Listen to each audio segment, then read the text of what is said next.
Assalamualaikum warahmatullahi wabarakatuh. Salam sejahtera. Terima kasih pengurusi majlis yang juga merupakan Sri Kandi di Kelab Pidato Perdana kita, Ketua Jurulatih yang bertugas pada hari ini, Tuan Haji, saudara-saudara sekalian, Assalamualaikum warahmatullahi wabarakatuh. Dua kali salah. Baiklah. Ketika ini, di musim perayaan ini, tidak asing lagi bagi kita rumah terbuka.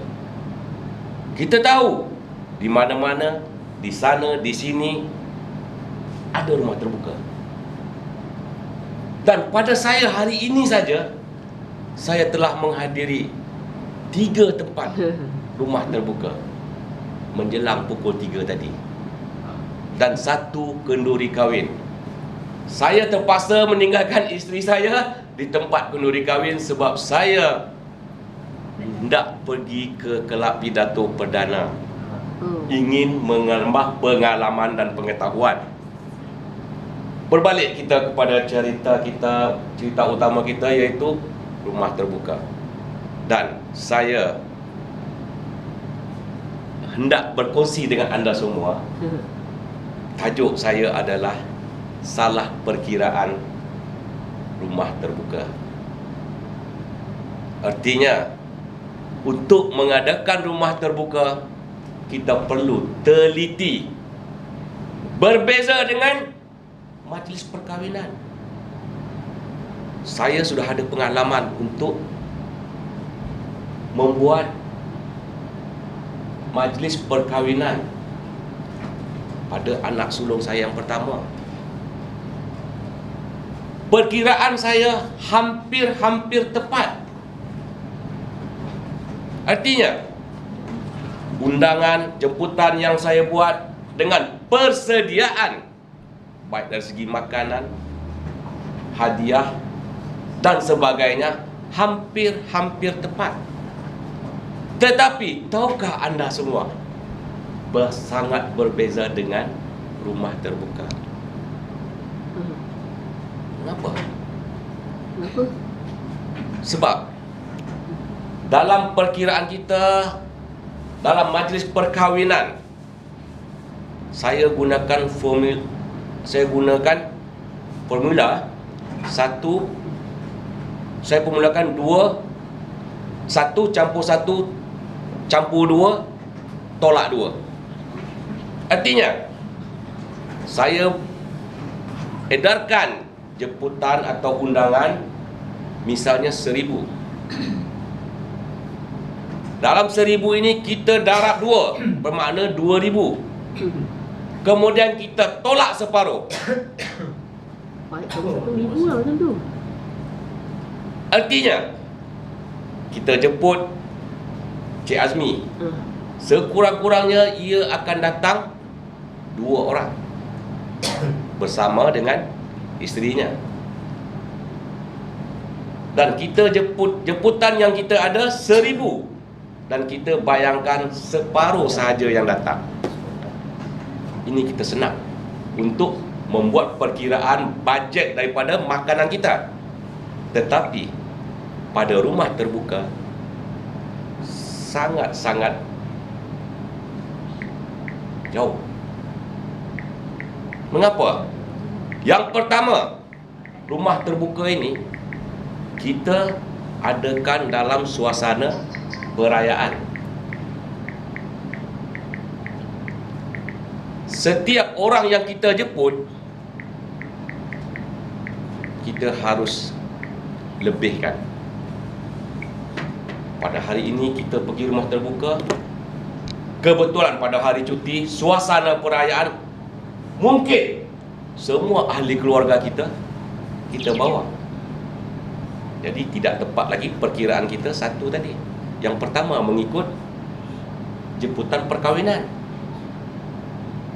Saya ada anak 5, saya bawa semua. Mengapa? Sebab saya ke sana tak payah duit. Saya tak beri hadiah. Anak-anak saya sudah pasti dibagi duit raya. Ini ada kaitan. Pasti ada kaitan. Jadi, untuk mengadakan rumah terbuka, sekurang-kurangnya kita lipat gandakan menjadi 5 daripada satu jemputan kita.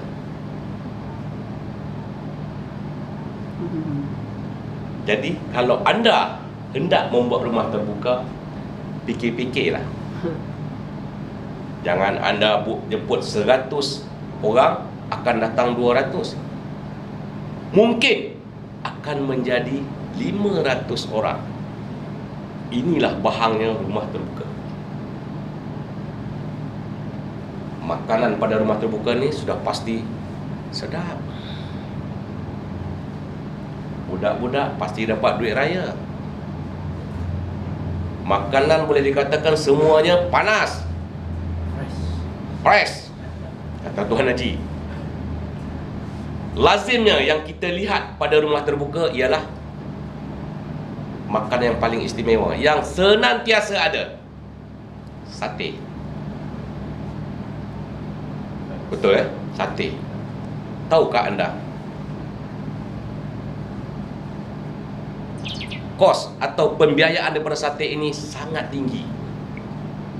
Kalau saya makan sate dekat rumah terbuka, tak kurang daripada 10. Tahukah anda berapa kos atau harganya 10 batang sate?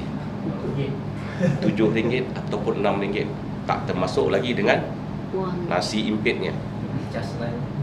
Itu hanyalah makanan sampingan, bukan makanan utama. Ada makanan utama, rendang, nasi biryani, nasi ayam dan sebagainya. Jadi biaya untuk membuat rumah terbuka ini adalah sangat tinggi. Saya ada pengalaman. Ketika itu, lebih kurang 5 tahun yang lalu, melihat rakan-rakan membuat rumah terbuka, ada juga keinginan di hati sendiri hendak mengadakan rumah terbuka untuk rakan-rakan. Dan ketika itu saya tidak ada pengalaman dan saya tidak ada pengetahuan daripada segi rumah terbuka. Dan saya keraskan juga hati untuk membuatnya. Maka pada suatu perayaan itu saya cuba untuk membuat. Bermulalah saya jemput teman-teman, rakan-rakan, handai taulan, saudara mara dan sebagainya. Menurut perhitungan saya, orang yang saya jemput mungkin lebih kurang hanya 100 hingga 150 orang. Dan menurut perkiraan saya, yang hadir paling banyak pun 200 orang ataupun 250 orang. Tetapi tahukah tuan-tuan semua, saya mulakan majlis lebih kurang pukul 11.30 pagi dan saya jangkakan habis pukul 3 petang. Pada pukul 12 tengah hari, semua makanan sudah habis. Sedangkan jemputan saya hingga pukul 3. Dan saya lihat, saya dapati semakin petang semakin banyak. Dan akhirnya orang terlalu banyak. Bila orang terlalu banyak, tak ada makanan macam mana? saya pun tak tahu apa nak buat dan saya pengsan. Dan bila saya bangun, saya dapati saya baru bangun tidur. Oh. Artinya mimpi saya. Ada nasib baik. Jadi saya harapkan kepada anda semua yang ingin membuat rumah terbuka, perhatikanlah, perkirakanlah yang sebaik-baiknya. Inilah panduan yang saya dapat daripada rakan-rakan yang telah membuat rumah terbuka. Walaupun saya hanya dalam khayalan, tapi saya dapat pengalaman daripada rakan-rakan. Dan saya harapkan kepada anda semua, jika anda semua membuat rumah terbuka, maka jemputlah saya. Akhir kata, wabillahi taufiq wal hidayah. Wassalamualaikum warahmatullahi wabarakatuh. Bukan pada cikgu. Okey.